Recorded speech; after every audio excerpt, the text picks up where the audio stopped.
I now look to Amali Yeshitela to continue the case for the proposition.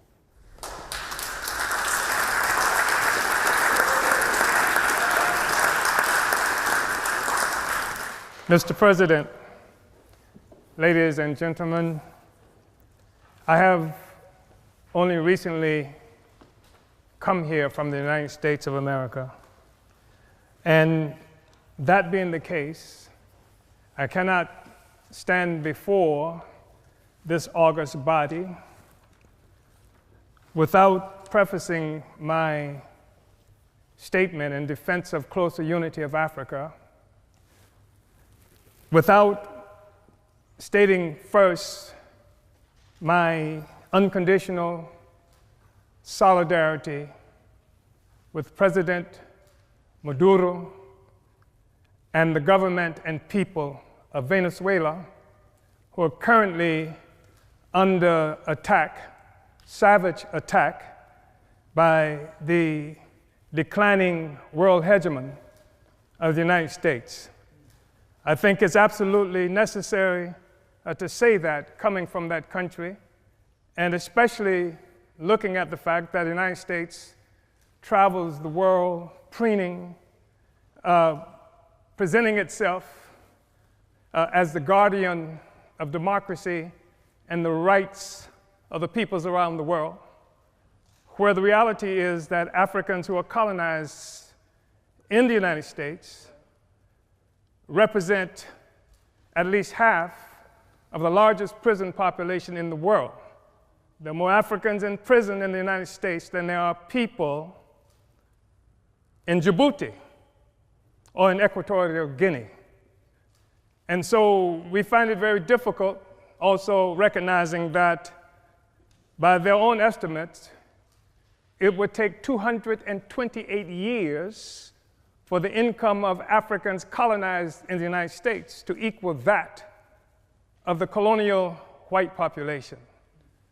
So it is absolutely necessary for me to stand here today before you expressing total opposition to the United States government terroristic actions against the people of Venezuela with an attempt to starve the people into opposition to their government. Mr. President, brothers and sisters, comrades, it is also necessary for us to say that this question of a closer union with Africa, or between Africans, or within Africa, is not a purely academic question, despite the fact that this debate is occurring within the pinnacle of bourgeois academia.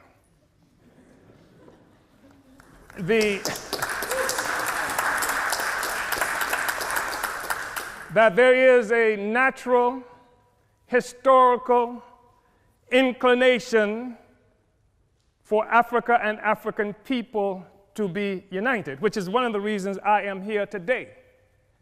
The truth of the matter is that this discussion about the unity of Africa, union of Africans, started much earlier than any incursion, as it might be characterized, of China or the Trump administration into Africa.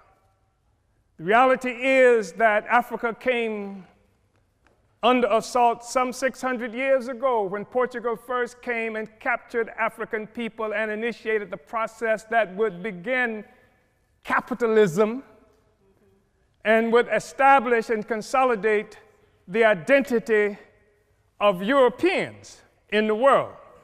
It is a reality that capitalism rests upon a foundation of African slavery. Africans were first capital.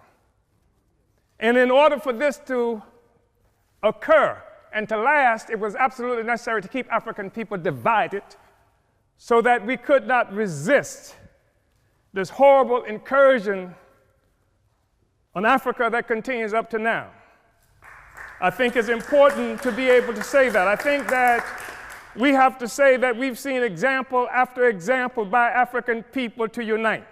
We've seen what used to be warring tribes in this geographical terrain that we occupy at this moment, able to achieve a sense of sameness that people refer to as nations, founded on a common economy that came from slavery and colonialism. This is the basis of the unity that we see. If there is a problem with the European Union today, it is because the foundation, the economic foundation of capital, of imperialism, is being stressed by the struggles of the oppressed peoples of the world to take back their resources from this parasite that bleeds Africa, that bleeds the world, that bleeds Afghanistan, that bleeds the people of Yemen who are dying by the thousands even as we have this discussion. This is the basis of a Brexit. It can't stand together anymore because the host is rejecting the parasite. And it's creating crisis throughout Europe and throughout the imperialist world. I think it's necessary, brothers and sisters, to say that there has been a natural trajectory by African people for closer union. We know that we're talking about having this discussion in part because in 1884-85, Europeans sat at a table in Berlin, Germany, not a single African there, and carved up Africa into the territories that we now sometimes call countries and illogically refer to as nations. Africans didn't do that. It was Europe that did that. It was Europe and imperialism that required Africa to be divided so that the resources of Africa, both human and material, could come and pave the streets in London and grow the buildings in Amsterdam and bring clean water to New York, while the streets in Sierra Leone are not paved. And the people in Sierra Leone do not have clean water.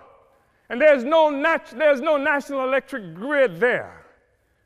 It is necessary to keep Africa divided by European imperialism and by all the imperialism in order to continue to suck the resources from Africa so that cell phones could exist here, so that Steve Jobs and the others could achieve some great notoriety from the coltan that comes from Congo, where Leopold killed at least 12 to 15 million Africans in order to conquer and keep Africa in the condition it's in today.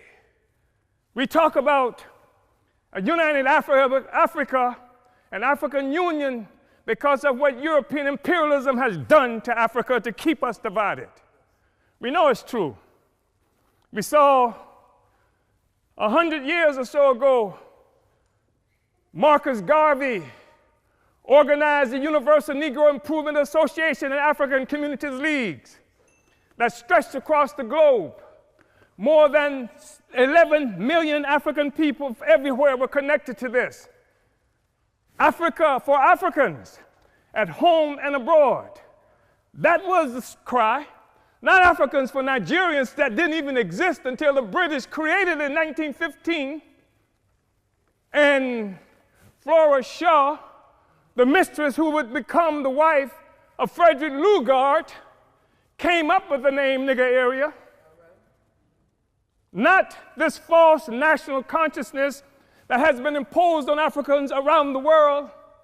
So that when the Portuguese found shrimp on West Africa and then named it for the Portuguese word for shrimp, Cameroon, it is not true that they are shrimp despite the fact that the people call themselves Cameroonians today. It is a false national consciousness. The false national consciousness that created the American Negro, that created the Black Brit, and the Afro-Swede. We are one Africa, one nation, and we must have closer union. But in order for that to happen, it has to be a revolutionary union. The Organization of African Union, created on May 25th, 1963 in Addis Ababa, Ethiopia, was part of an effort to circumvent efforts by Kwame Nkrumah to build a single union of African states. And instead, we come up with an Organization of African Union that codified the colonial borders that were created by Europe in 1884 and 85. We have to be able to break out of this, but it's going to take revolution in order to do this. African revolution in order to do this. African revolution that will destroy imperialism and the world economy that's responsible for the growing immiseration of the masses of people around the world. Uhuru.